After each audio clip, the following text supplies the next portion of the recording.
സിപിഎമ്മിലെ കോഴ ആരോപണത്തിൽ അന്വേഷണത്തിന് 3 അംഗ സമിതിയെ നിയോഗിച്ചു. കോഴിക്കോട് ജില്ലാ സെക്രട്ടേറിയറ്റിലെ 3 അംഗങ്ങളാണ് ആരോപണം അന്വേഷിക്കുക. CK വിജയൻ വിവരങ്ങളുമായി ചേരുന്നുണ്ട്. CK, പുതിയൊരു ആരോപണമാണല്ലോ. ഈ സമിതിയിൽ ആരൊക്കെയാണ് ഉൾപ്പെട്ടിട്ടുള്ളത്? എങ്ങനെ പ്രതിരോധിക്കാനാണ് പാർട്ടിയുടെ നീക്കം? ഏതായാലും പാർട്ടി ഈ ആരോപണം വളരെ ഗൗരവത്തിൽ തന്നെ എടുത്തിട്ടുണ്ട്. അങ്ങനെ എടുക്കാനുള്ള പ്രധാനപ്പെട്ട കാരണം ഇതിനകത്തു നിന്നും ആവശ്യമായ തെളിവുകൾ പാർട്ടിക്ക് ലഭിച്ചിട്ടുണ്ട് എന്നുള്ളത് തന്നെയാണ്.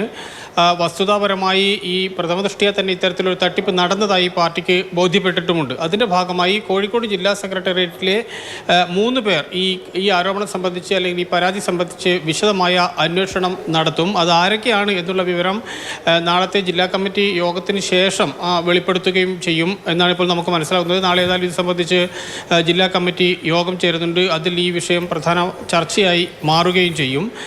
അതോടൊപ്പം തന്നെ ഇതിൽ പ്രാഥമികമായി പാർട്ടി നടത്തിയ അന്വേഷണത്തിൽ മറ്റു ചില കാര്യങ്ങൾ കൂടി വ്യക്തമായിട്ടുണ്ട്. ഇങ്ങനെ ഈ കോഴ വാങ്ങിയ വ്യക്തി പല നേതാക്കന്മാരെയും ചൂണ്ടിക്കാട്ടി, അവരുമായുള്ള ബന്ധം ചൂണ്ടിക്കാട്ടി, അവരുമായുള്ള അടുപ്പം ചൂണ്ടിക്കാട്ടി പലരിൽ നിന്നും പണം വാങ്ങുന്നതിന് വേണ്ടി ശ്രമം നടത്തിയിട്ടുണ്ട് ഇതിനു മുൻപ് എന്നും കൂടി വ്യക്തമായിട്ടുണ്ട്. പ്രത്യേകിച്ച് എളമരം കരീം, ജില്ലാ secretary P Mohanan master, Muhammad Riyas, അതോടൊപ്പം